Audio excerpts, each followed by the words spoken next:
So Tomorrowland just came out, and I figured like Avengers Age of Ultron, and like I'll do with Inside Out and Star Wars and multiple other Disney movies coming out, I'd talk about it here and what I thought about it.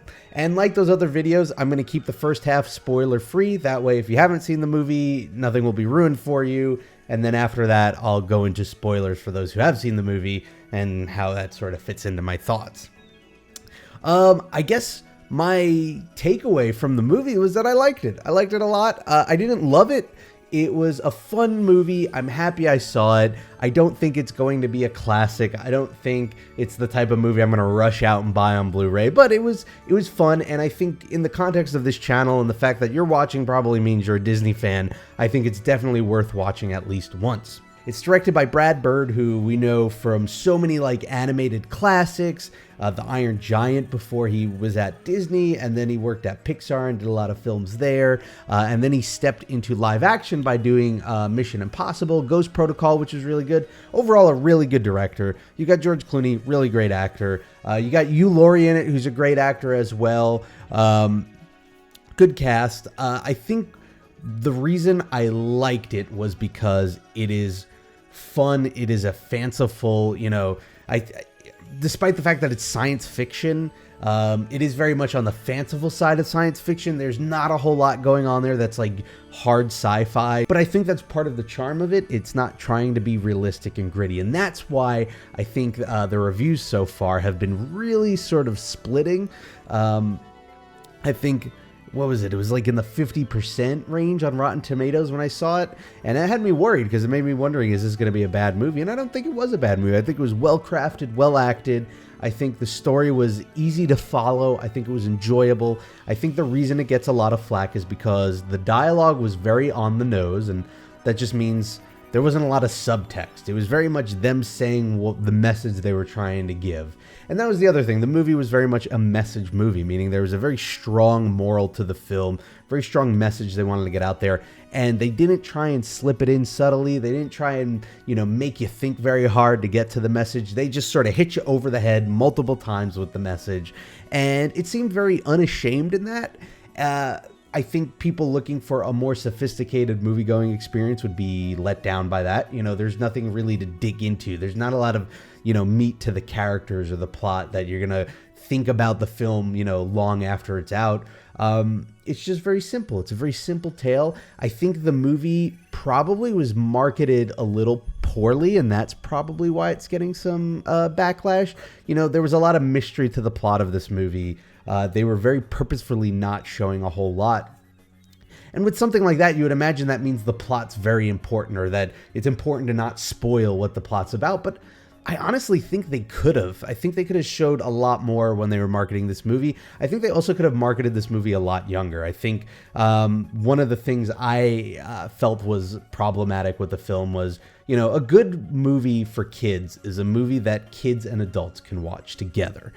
Think of Star Wars, think of The Goonies or Indiana Jones. Like, these are movies that are great for kids, but also great for adults.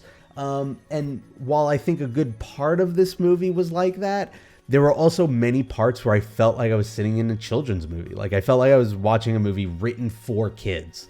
And I think a good movie written for kids can also work for adults. The first 10 minutes as a Disney fan, really great and worth going to. And overall, I recommend the movie. If you're watching this because you're a Disney fan, you're on my channel, I recommend you go check out the movie.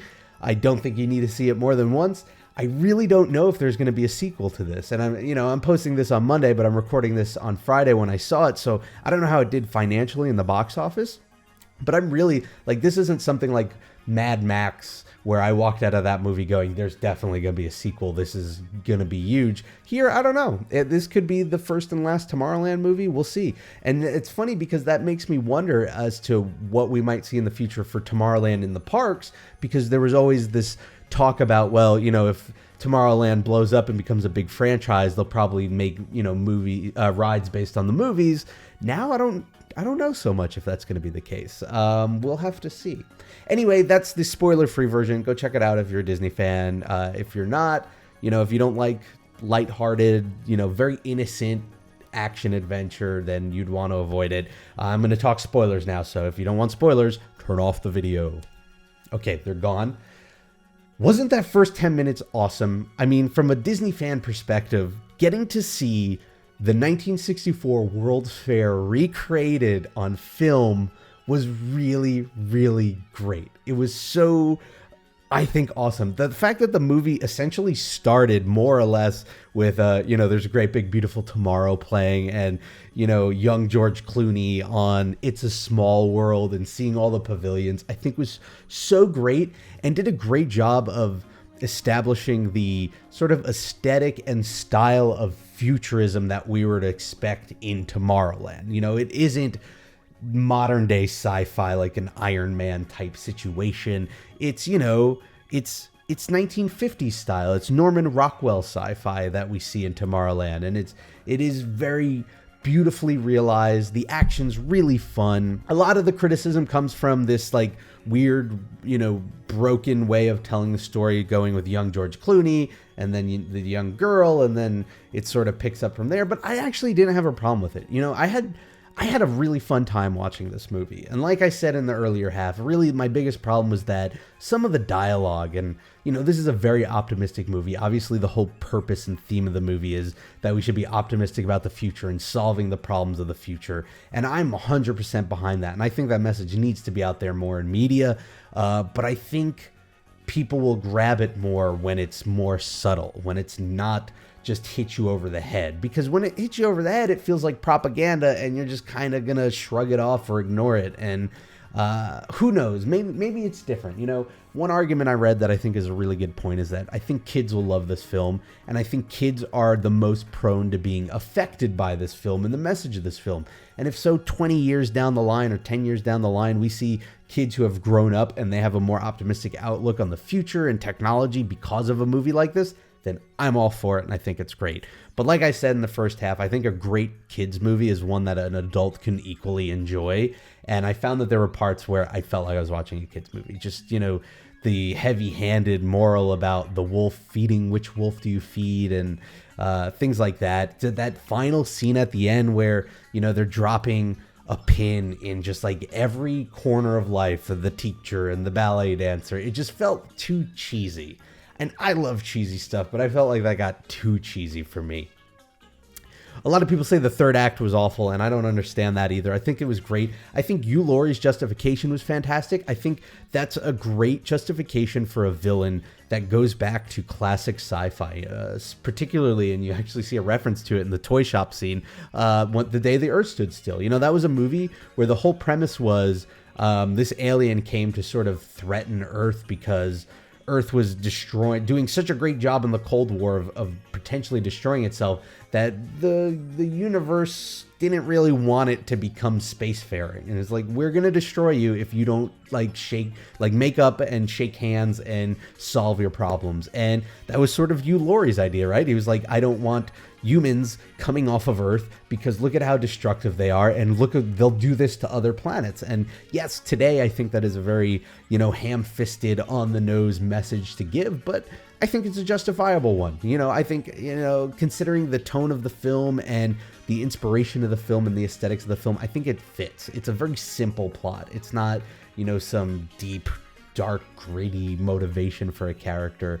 And I think the resolution's great too, that, just this big, wonderful message of, now we've destroyed this negativity and we can focus on, getting people positive about the future. I think you just have to go into it expecting that. And the problem is the way this movie was marketed is people aren't going to do that. People aren't going to go in expecting this sort of message to get, hit over their head. And that's when you're going to see a big negative reaction. And I think that's what we're seeing critically. But like I said at the beginning of this, video, I think if you're a Disney fan, it's definitely worth seeing. There aren't a lot of references to Disney World except for Space Mountain, which you can see in Tomorrowland. But seeing the World's Fair, that was so wonderful. And it made me wish that we'll see some sort of cinematic movie about the World's Fair, because I think that's a wonderful place to recreate. Anyway, thank you for watching. If you've seen the movie, let me know in the comments below. But please, please, please, try and keep it spoiler-free, at least for the first couple of weeks. That way people who haven't seen it don't get spoiled by looking in the comments.